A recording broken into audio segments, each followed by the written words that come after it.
நேர்ல கூப்பிட்டு போட்டோ எடுக்க தெரிஞ்ச முதல்வருக்கு போலீஸ வச்சு பாதுகாப்பு கொடுக்க தெரியலையா?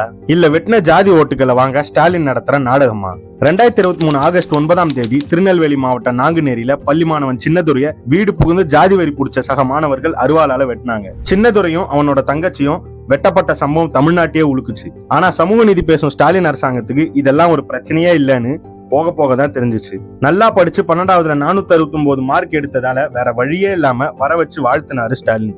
பாதிக்கப்பட்டவர்களை பாராட்டுறதோடு நிறுத்திக்கிட்டு குற்றவாளிகளை தப்பிக்க செய்யும் ஜாதி அரசியல் திமுகவுக்கு கைவந்த கலையாச்சே. இப்போ 2வது முறையா மாணவன் சின்னதுரைய 5 பேர் கொண்ட கும்பல் வர வச்சு கொடூரமா தாக்கியிருக்காங்க. தாக்குதலுக்கு கதை எழுதி வரும் காவல்துறையை வச்சு மொபைல் ஆப் அது இதுன்னு அளந்து விடுறாங்க. ஏற்கனவே பாதிக்கப்பட்ட சின்னதுரைக்கு பாதுகாப்புக்கு போட்ட போலீஸ் அப்ப மட்டும் யார் சொல்லி காணாம போச்சுன்னு தெரியல. நாளும் கொலைகளா நடக்கும் திருநெல்வேலியில 5 வருஷத்துல 285 கொலைகள் நடந்திருக்கு. அதுல 60 இளம் சிறார்கள் கைது செய்யப்பட்டிருக்காங்கன்னு RTI சொல்லுது. அப்பாவும் என்னடானா அப்படி எதுவும் நடக்கவே இல்லைன்றது. பட்டியலின மாணவனை பாதுகாக்க துப்பில்லாத முதல்வருக்கு பெரியார் அம்பேத்கர் பேரை சொல்ல என்ன தகுதி இருக்கு? இந்த சேனலை மறக்காம சப்ஸ்கிரைப் பண்ணுங்க.